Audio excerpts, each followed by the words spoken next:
जिंदगी में जो चाहोगे वही मिलेगा। गौतम बुद्ध की एक रहस्यमय और पौराणिक अनोखी इस कहानी को सुनने के बाद आप स्त्री आकर्षण या किसी भी अन्य चीज के आकर्षण से अपने जीवन में बिल्कुल आजाद हो जाओगे। तो इसी के साथ आज के उस रहस्यमयी में कहानी की शुरुआत करते हैं। ध्यान से सुनिएगा दोस्तों। हमारे मन में गंदे विचार क्यों आते हैं? हम नहीं चाहते, लेकिन फिर भी हमारे मन में गंदे विचार आते रहते हैं। लेकिन मन हमारा सबसे बड़ा दोस्त और मन ही सबसे बड़ा दुश्मन क्यों है? जब हम अपने मन की बात मानते हैं तो हमारा मन ही हमारा नेतृत्व करता है। भटक जाते हैं, और जब हम मन को संतुलित कर लेते हैं तो हम अपने जीवन में हर चीज का ध्यान रखते हैं। हम अपने मन में आने वाले गंदे विचारों को रोकने की कोशिश करते हैं, लेकिन जितना अधिक हम रोकते हैं उतना ही ये विचार हमारे अंदर प्रवेश करते हैं। जितना अधिक आप किसी चीज से दूर भागते हैं, वह चीज आपको अपने पास ले जाएगी। इसलिए उस चीज से दूर मत भागिए, उस पर संतुलन बनाए रखिए। स्त्री आकर्षण से बचने के लिए हम आज के इस वीडियो में गौतम बुद्ध की एक रहस्यमय कहानी आपके सामने प्रस्तुत कर रहे हैं। तो चलिए उसे कहानी की शुरुआत करते हैं। एक बार एक युवक गौतम बुद्ध के पास आया और गौतम बुद्ध से बोला कि ही बुद्ध, मेरे मन में इतने गंदे विचार क्यों आते हैं? मैं नहीं चाहता कि मेरे मन में गंदे विचार आए, पर मेरे मन में हमेशा काम वासना के विचार चलते रहते हैं और मैं इनके के बारे में सोच सोच कर बहुत परेशान हूं। मेरी ऊर्जा और समय ये सब सोचने में ही नष्ट हो जाता है, और इन सब विचारों की वजह से मैं कभी भी शांत नहीं रह पाता, और मैं हमेशा ही स्त्रियों को देखकर मोहित हो जाता हूं। अपने आप को रोक ही नहीं पाता।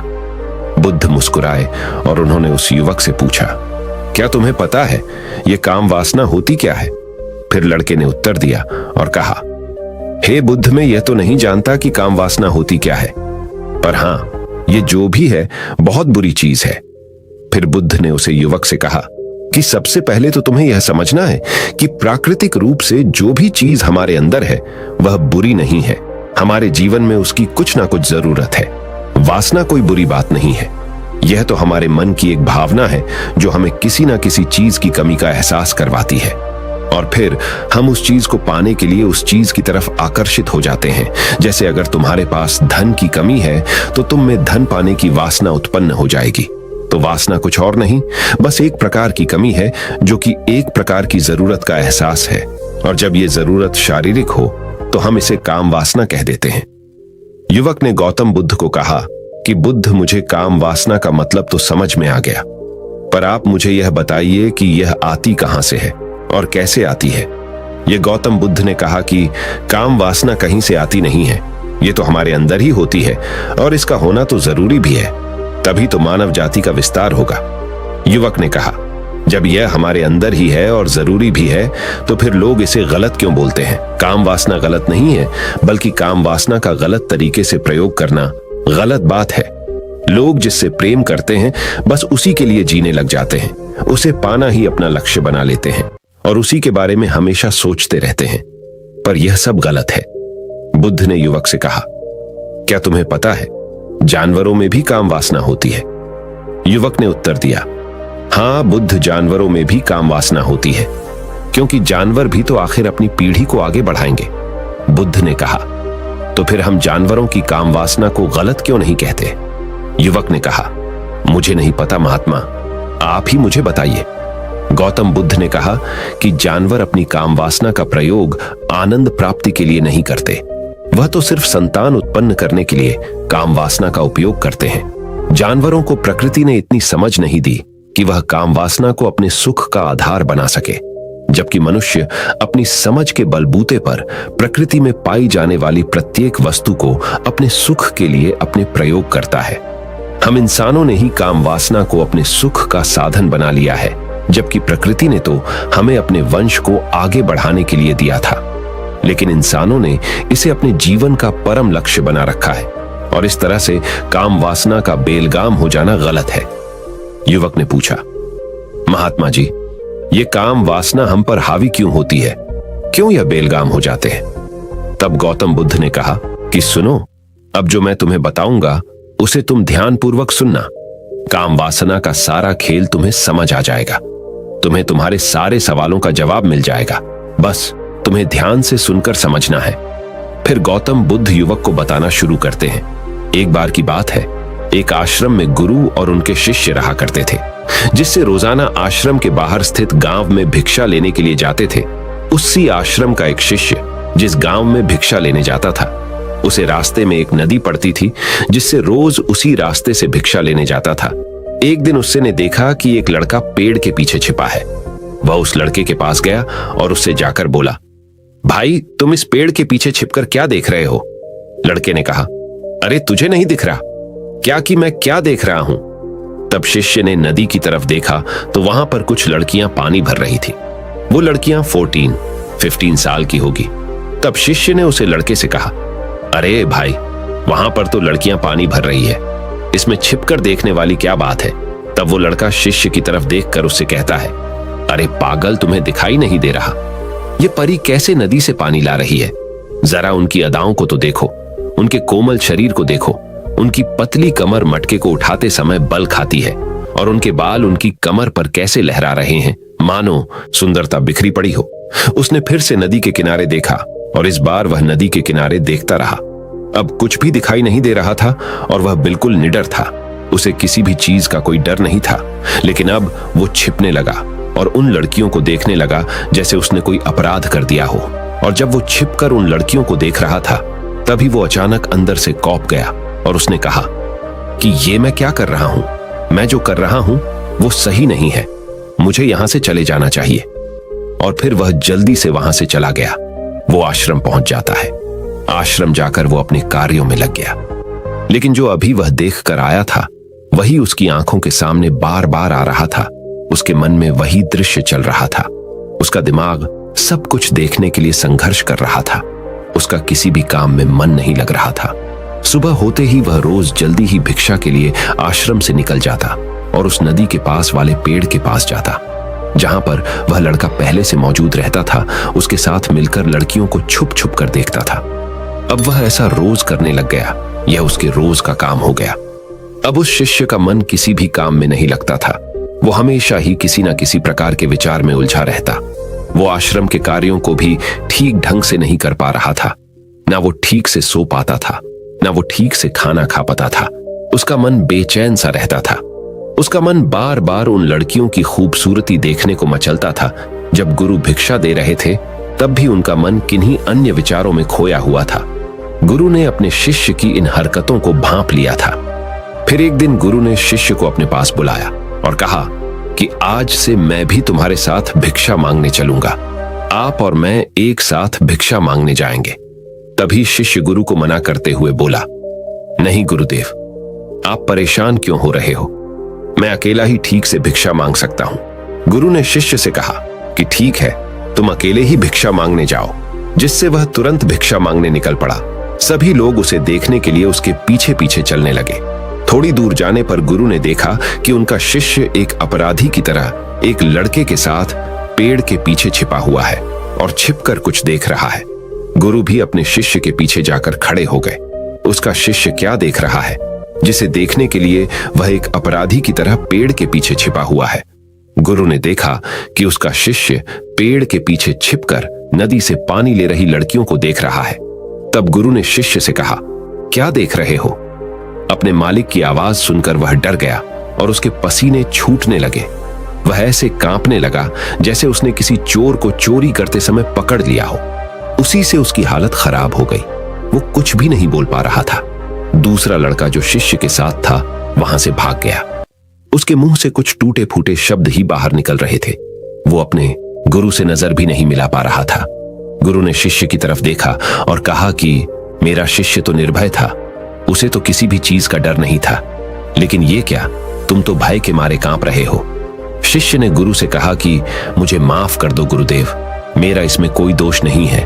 उस लड़के ने मुझे बहका दिया था, लेकिन आपसे मैं वादा करता हूं कि आज के बाद मैं ऐसा कभी दोबारा नहीं करूंगा। मुझे माफ कर दो गुरुदेव। गुरु ने शिष्य से कहा कि कोई बात नहीं, पर इस बात का तुम ध्यान रखना कि हम जैसी संगति करते हैं वैसा ही फल हमें प्राप्त होता है। हम जैसी संगति करते हैं उसके विचार हमारे अंदर प्रवेश करते हैं, इसीलिए अच्छी संगति करो जिससे तुम्हारे अंदर अच्छे विचारों का प्रवेश हो।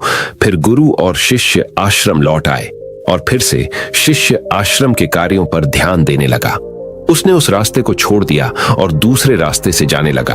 वो अपने काम को ध्यान से करने लगा, लेकिन धीरे धीरे उसके अंदर क्रोध उत्पन्न हो गया और फिर वो दूसरे शिष्यों पर क्रोध करने लगा और बेचैन रहने लग गया। अब वो सही समय पर भोजन भी नहीं करता था। वो भोजन भी बहुत कम खाता था। एक रात गुरु शिष्य के पास आए और उसे बोले कि अब तक तुमने कितनी बार अपना वादा तोड़ दिया।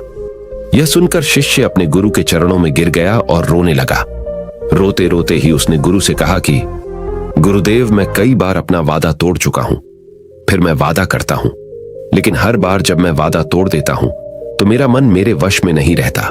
मैं बहुत कोशिश करता हूं कि अपने मन से सारे बुरे विचार निकाल दूं, लेकिन चाहकर भी मैं ऐसा नहीं कर पाता। फिर गुरु ने शिष्य को कहा कि चलो मेरे साथ। गुरु शिष्य को आश्रम के बगीचे में लेकर गए और शिष्य से कहा कि देखो, यहां पर कुछ नाली बनी हुई है जिससे नदी का पानी इन पौधों तक आ रहा है और यह पानी निरंतर गति से आगे बढ़ रहा है। क्या तुम इस पानी के बहाव को रोक सकते हो? शिष्य ने कहा कि हां गुरुदेव, मैं इस बहाव को रोक सकता हूं। फिर शिष्य ने मिट्टी उठाकर उस नाली में रख दी तो पानी थोड़ी देर के लिए रुक गया और फिर थोड़ी देर बाद उस मिट्टी के ऊपर से पानी बहने लगा। गुरु ने शिष्य से कहा, अरे ये क्या, ये तो पानी रुका ही नहीं। फिर से शिष्य ने कुछ कंकर पत्थर उठाकर उसे नाली में रख दिए और फिर थोड़ी देर के लिए पानी रुक गया, लेकिन फिर थोड़ी देर बाद ही उन कंकड़ पत्थर के ऊपर से पानी निकल आया। फिर गुरु ने कहा कि शिष्य, यह क्या हुआ? पानी तो फिर से बहने लग गया। तुम तो बोल रहे थे कि तुम इसे रोक दोगे। क्या हम किसी काम को रोकना चाहे तो क्या हम उसे रोक नहीं सकते? तब शिष्य ने कहा, कोई बात नहीं गुरुदेव, मैं इस पानी को तो आपको रोक के दिखाऊंगा। शिष्य फिर से एक बड़ा सा पत्थर लेकर आया और उस नाली पर रख दिया और पानी रुक गया। तब गुरु से कहा कि देखा गुरुदेव, मैंने कहा था ना कि पानी को मैं रोक दूंगा। मैंने पानी को रोक दिखाया।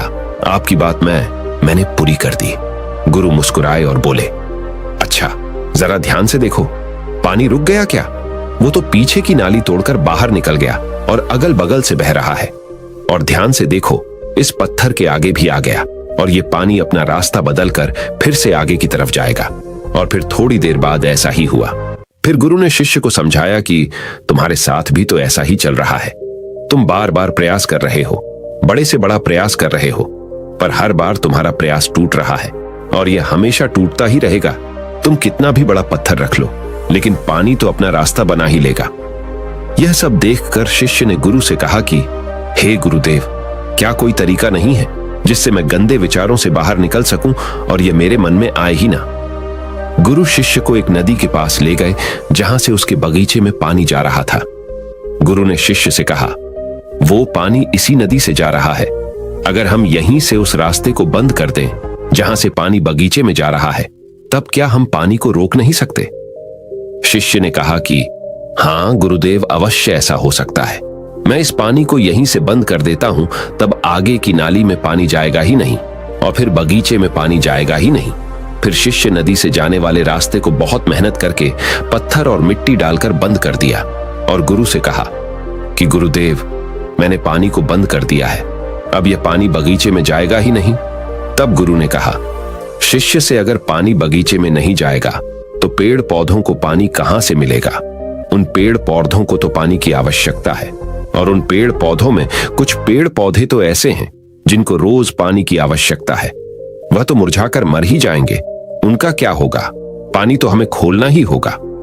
शिष्य ने गुरु की बात सुनकर वापस नदी से जाने वाले पानी का रास्ता खोल दिया। तब गुरु ने शिष्य से पूछा, शिष्य, अगर हम इस नदी के पूरे पानी को बगीचे की तरफ मोड़ दें तो क्या होगा? तब शिष्य ने जवाब दिया कि गुरुदेव, वहां पर जितने भी पेड़ पौधे हैं वो गलकर नष्ट हो जाएंगे, वहां पर कुछ नहीं बचेगा।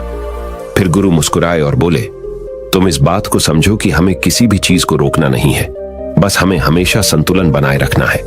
कम पानी से भी पौधे नष्ट होते हैं और ज्यादा पानी से भी पौधे नष्ट होते हैं। हमारा जीवन संतुलन से ही चलता है। गुरु ने शिष्य से कहा कि अगर मैं तुम्हें कुछ कहूं कि तुम आम के बारे में मत सोचो तो तुम्हारे मन में सबसे पहले किसका चित्र आएगा? शिष्य ने कहा कि गुरुदेव, मेरे मन में तो पहला चित्र आम का ही आएगा। गुरु ने कहा कि जब हम गंदे विचारों को जबरदस्ती रोकने का प्रयास करते हैं तो वह और मजबूती के साथ हमारे अंदर प्रवेश करते हैं, हमारे अंदर उठाते हैं। इसीलिए हमें उन्हें कभी भी दबाने की कोशिश नहीं करनी चाहिए। तब गुरु शिष्य के पास गए और बोले कि बुरे लोगों की संगति के कारण भी हमारे अंदर गंदे विचार आते हैं। कभी कभी ऐसा होता है कि हमारे अंदर कामुकता नहीं होती, लेकिन कुछ अश्लील लोगों के साथ रहने के कारण वह हम पर हावी हो जाती है। तब शिष्य ने कहा कि गुरुदेव, आप सही कह रहे हैं, मैं अपने लक्ष्य से भटक गया था। तब वह शिष्य रात को बहुत शांति से सोया, सुबह पूरे मन से अपना काम किया और फिर सुबह वही भिक्षा लेने चला गया जहां वह लड़का आज भी पेड़ के पीछे छुपकर उन लड़कियों को देख रहा था। वो शिष्य नदी पर गया जहां वह लड़कियां पानी भर रही थीं। उसने उन लड़कियों से पानी मंगवाया। लड़कियों में से एक लड़की ने उसे पानी पिलाया और उस सन्यासी शिष्य के चरण छुए शिष्य ने उसे आशीर्वाद दिया कि तुम्हारा कल्याण हो। शिष्य का मन सकारात्मक ऊर्जा से भर गया। उसके चेहरे पर मुस्कान आ गई थी, जैसे उसे कोई खोई हुई चीज वापस मिल गई हो। वह अपने रास्ते पर वापस जाने लगा। तभी पीछे से वह लड़का आया जो पेड़ के पीछे छिपा था। वह शिष्य के पास आया और बोला कि क्या बात है, आज तुमने करीब से देखा है, आप तो मुझसे आगे निकल गए। तब शिष्य ने कहा कि हम हमेशा दूसरे के दर्शन करने में ही व्यस्त रहते हैं, अपने दर्शन कर ही नहीं पाते। तुम कब तक इस पेड़ के पीछे छुपाते रहोगे? किसी को पसंद कर लो, उससे बोल दो। अगर वो भी तुम्हें पसंद करती है तो शादी कर लो और उससे पहले तुम कुछ बन जाओ। अपने आप को पहचान लो, ऐसे अपना समय बर्बाद मत करो। फिर वह लड़का रोज उससे मिलने लगा और उस लड़के ने नदी पर जाना छोड़ दिया और फिर वो लड़का अपने जीवन में कुछ बनने के लिए संघर्ष करने लगा। तो तुमने देखा संगति का असर क्या होता है। अपनी संगति बदलो, अपने विचार बदलो। बुद्ध ने युवक से पूछा कि क्या तुम्हें तुम्हारे सारे सवालों का जवाब मिल गया? तब युवक ने कहा कि हाँ महात्मा जी, आपका बहुत बहुत धन्यवाद। तब गौतम बुद्ध ने युवक से कहा कि जब तुम्हारे मन में गंदे विचार आए तब आप अपने आप को दोषी मत मानो। यह शरीर है और यह सब हजारों वर्षों से सिखाया गया है। एक केवल तुम्हारे सोच लेने से, शपथ लेने से ये टूटने वाला है नहीं, लेकिन तुम्हारे पास वो शक्ति है, वो ऊर्जा है जिसका तुम्हें संतुलन उपयोग करना है।